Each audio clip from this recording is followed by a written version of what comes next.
Hello, my name is John Kirk. I'm a Principal Regulatory Strategist at Veristat. Today we're going to talk about the December 12th, 2024 FDA webinar on the utility of real-world evidence and real-world data in regulatory decision-making. I'll give you a summarization of the discussion and some of the takeaways from the meeting. Okay, to begin with, let's talk about definitions. Real-world data are data relating to patient health status that's obtained from routine delivery of healthcare at every encounter with the healthcare system. Real-world evidence is evidence on the potential benefits and risks of a medical product that are derived from analysis of real-world data. That's an important distinction. Sources of real-world data are multiple, and they include things that we all know about, and they include expanded access or compassionate use protocols, natural history studies, registries, whether disease or product specific, electronic health records, medical charts that may be filled out by hand that are obtained at the point of delivery of healthcare, insurance claims data, and pharmacy usage. A new area that's coming into the frame now is patient engagement. There are emerging areas of qualitative research trying to figure out how to get the patient voice built into real world data. It's important to keep in mind that part of the complexity is added because the purpose of collecting these data at the time was not to inform regulatory decision making. These sources of these data across types of studies and across sponsors was fit for purpose at the time. But there's no standardization across these sources of data, which has to be addressed in order to come up with a viable data set. So as context for the discussion today, we want to remember that the concept of real-world data, deriving evidence from that data, is not new, and it continues to evolve.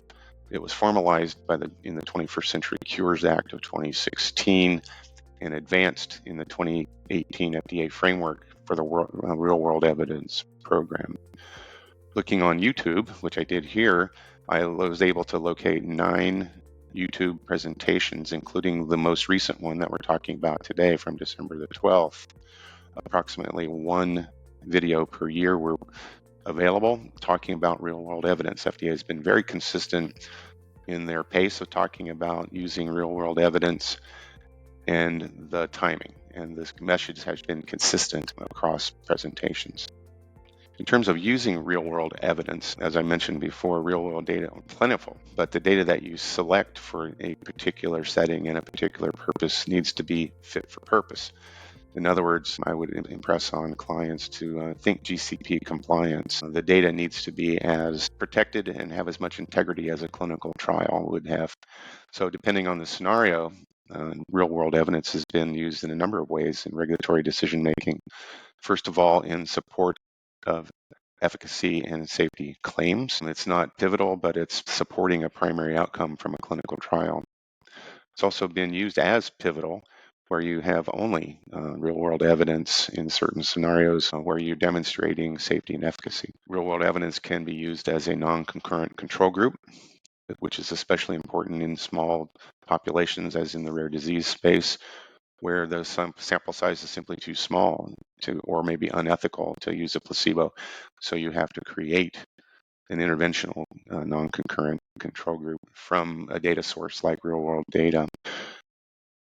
Use of real-world evidence requires attention to the structure of the underlying data. As I mentioned before, these things were not created for this purpose. This is being kind of a retrofit.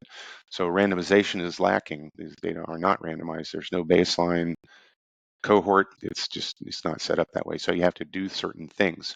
For example, identify and address confounders. You have to look for sources of bias and minimize those effects.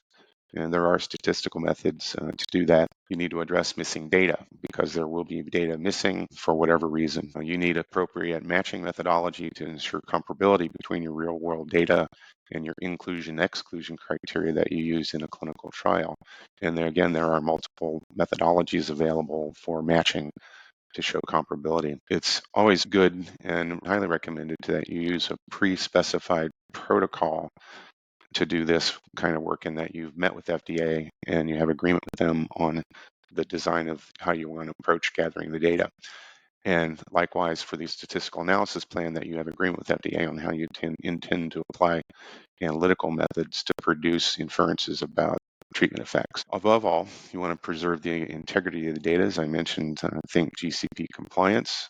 The data needs to be auditable. If it's in some cases, it may need to be submitted in your NDA, so the data needs to be protected from unauthorized access and changes.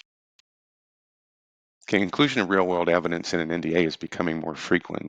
I did a literature review and was able to locate 3 review articles in different settings where this sort of information was provided. For example, in the first review from 2021, 378 NDAs were approved between January 1st, 2019 and June 30th, 2021. Total number of approvals. Of those 378 approvals, 88 included real-world evidence to support safety and efficacy claims. Of the 88 approvals, 38 had reference to real-world evidence in product labeling, which is another level of rigor. Of the 88 approvals, 8 included studies in which real-world evidence was used as primary evidence of efficacy and safety. The second review article from 2022 was one involving 668 NDAs or BLAs that approved in the rare disease space between January 1st, 2017 and October 10th, 2022. 243 were for non-oncologic orphan drugs. 151 included real-world evidence. 20 were non-oncology drugs with real-world evidence that supported efficacy outcomes. And in the third review from 2024, most recent, of 133 NDAs and BLAs approved between January 2015 and January 2020, 133 of the approvals of these 11 included real-world evidence. Of 573 supplements, supplemental NDAs and BLAs, a lot of them, 573, submitted in this interval. 249 were for oncology indications. 2 of these supplemental approvals included real-world evidence. So the takeaway is that if you look over time, the use of real-world evidence in NDAs is present and it's improving, and it can be used across therapeutic areas. There's no limit. It's getting a lot of traction in the rare disease space and in oncology, but it can be used in any setting where it's applicable. So in terms of key takeaways from the December 12th FDA webinar, we've learned that FDA has been providing updates for the public for the last 8 years. Approximately 1 webinar per year are easily located on YouTube. FDA indicated there's no free lunch. When FDA assessed real-world evidence and regulatory decision-making, the lens they look through to assess these data in your analyses will be equivalent to what they would use when they look at data from randomized clinical trials. Time is saved by using data that already exist, for sure, rather than conducting clinical trials. However, the investment is on the back end in terms of creating a viable data set, in terms of addressing missing values, controlling for bias, and so forth. That's where the investment is. It's always good to have a formal protocol and a rigorous statistical analysis plan that are agreed with FDA. That way everyone's agreeing that the conclusions will be reliable. Quality of real-world data is improving, and thereby improving the robustness of real-world evidence. And as we get going, hopefully as more data accumulates, this will become an easier endeavor. Thank you for your time today. It was a good discussion. The meeting was valuable from my perspective. If you have any questions, please feel free to reach out to Veristat. We advise our clients on a regular basis in terms of how to apply this type of data in their programs, and we'd be glad to help. So thank you.